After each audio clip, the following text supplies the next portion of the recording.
I ask a really important question. Which came first, the chicken or the egg?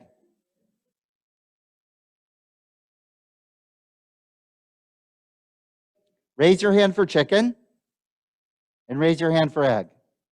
Raise your hand if you just don't care. Both taste good. And for those of you on Zoom, you didn't miss much in that poll. I assure you, there were a few hands and a lot of like, where is Rabbi Birnholz possibly going for this? Although Rochelle and the girls say egg, which is kind of interesting. I share with you tonight a teaching, but I'm really struggling because I don't know if there's a chicken and egg. I don't know which comes first. I don't know if what I'm teaching you really exists, or if there's a mechanism that we have in Jewish time, which I'll explain, and that it's not that the lesson started the teaching, but that the teaching started the lesson. You'll see as I explain, but I do have to ask, how many of you have seen The Karate Kid? Okay? Okay. I did this at St. Edward's School earlier today in their upper school. That was not, you guys raised a lot more hands. Okay? So Helene, what do you know from Karate Kid? I know there's a new one. The old one, the original one with Pat Morita, who we all know was from Happy Days. Hey. Wax on, wax off. Paint the fence. And this is where I say chicken and egg, because in this case, Daniel wants to learn karate, and Mr. Miyagi says, no, first, wax the car. Wax on, wax off, then I teach you. Right? And Daniel does the wax on, wax off. He says, now I'm ready to learn karate. And he says, no, now you paint the fence. Paint the fence, paint the fence. Right? Because what is he doing? Even though Daniel is waxing the car and Daniel is painting the fence, what is he doing? He's developing and he's learning the patterns that he is going to need for what Mr. Miyagi is going to be teaching him. That's an example to me of that there's a lesson. He already knows what he wants to teach in mind, and he's going to get Daniel there, his student, away there in a different direction. But there's also, and I'm trying to like fully form it, but there's, the student comes up. Well, that's the joke, is actually the Jewish ladies are sitting around the table and they're kibitzing with each other. And one of them is saying, did you hear about so-and-so? And the wife left and the business partner was cheating and the son ran off with the car and all of these things. And the other woman says, I'm totally botching the joke. But the idea is that one person is giving the whole answer and the other person who asked the question didn't even know that there was actually anything to be asking about. They just assumed that there must be something to ask about, and therefore the person gave the whole answer. Okay? So there was no lesson until the person created a lesson, right? The student comes up and starts telling the teacher something, and the teacher says, yes, that's what I was trying to teach you today. I'm not sure I did that justice, but I think you get what I'm saying. I share that. I want you to, that chicken and egg, what I'm about to share with you, I don't know if it's real. I don't know if it exists. But once I tell it to you, it exists and it is real and it makes an impact how we move through this world. If you haven't noticed, we have a very complicated calendar. You might have noticed. What is today's Hebrew date? Today is the 15th day of Kislev, 5782. What phase is the moon in? It's full. How do you know that, Burl? He knows it's full because he got up at 3 o'clock this morning and it was full. Yes, Jane. Oh, because her students were crazy today. Cantor. Our months on our calendar go in a lunar cycle, right? We go from new moon to new moon, and that's our months are rather incredible. And so the 15th day is the middle of the month, and that's the new moon.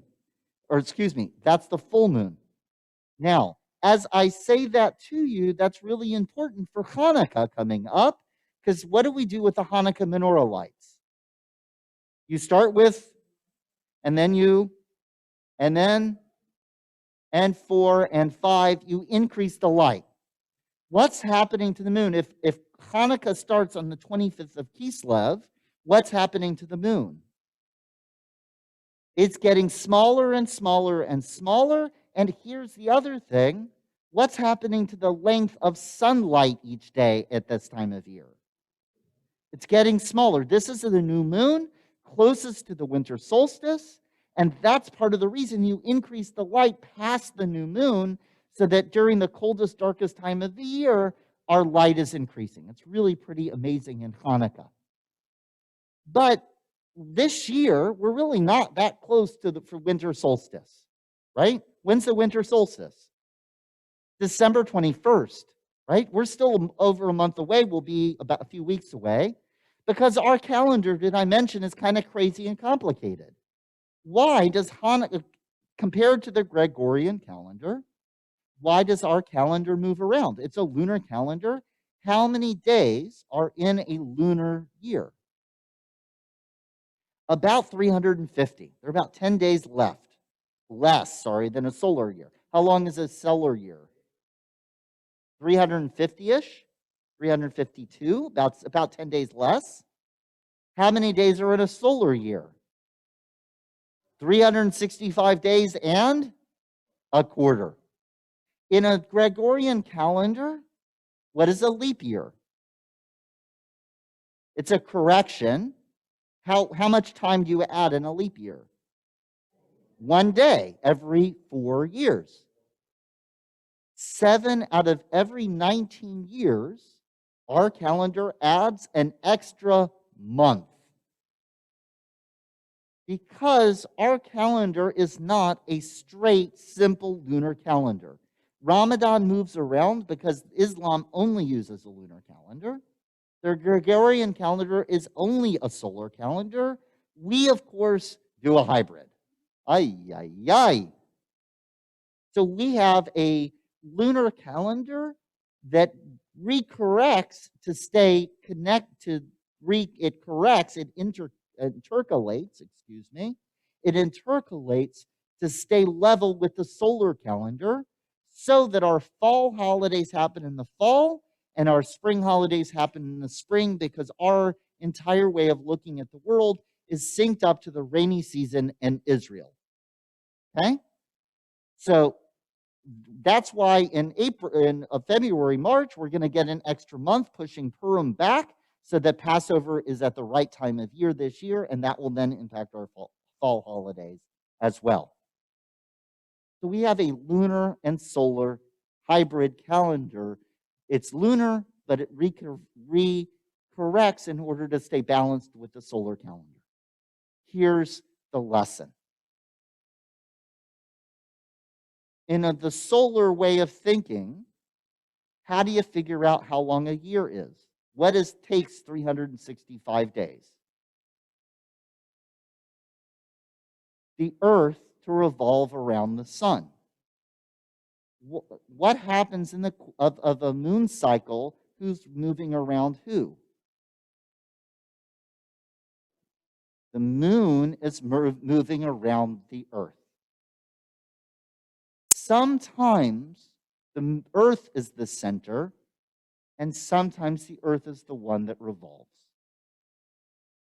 Our calendar, as we move through time and space, as we think about Hanukkah, as we look back at the High Holy Days, as we go from month to month, but also reset to make sure we're in touch with the solar cycle, how incredible is it to be reminded on a regular basis that sometimes we are going to be the center of everything, that our world, our experience, revolves around us.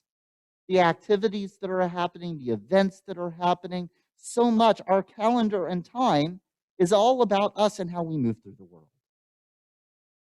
But there are also those moments where we have to reset. As much as we focus on how we are moving through the world, in both good ways and not so good ways, what do we also have to remember? That the earth revolves around the sun. That at least every once in a while, as we are going through the motions of our lives, that's all about us figuring out what we're supposed to do, we are supposed to stop and realize how we move through the world. To look for the centers of gravity that are around us, that are not about us. Not sure what happened back there. We have this responsibility to shift, to go back and forth, to realize sometimes we do get to be the center, and then immediately we also have that chance to look around and see how we move around other people, how other communities, how other responsibilities draw us in. That's what I'm saying to you when I say I'm not sure if when the rabbi set up the calendar, they said it's about these ways about thinking about us, or if it's me thinking about the calendar and realizing that in fact it's also not just about the calendar and it's not just about time, but it's also an incredible way of us moving through the world and being reflective how we move. That is a beautiful and incredible challenge. It's something for us all to be aware of and thinking. And so as we observe Thanksgiving, and then we get ready for Thanksgiving, as Hanukkah starts, when you're out each night and you look at the moon, when you light your Hanukkah lights and you see the moon getting smaller, we have a chance to think about how we move through the world. And then, if you're like Earl, and you get up at 3 o'clock in the morning, I don't recommend it. 4 o'clock,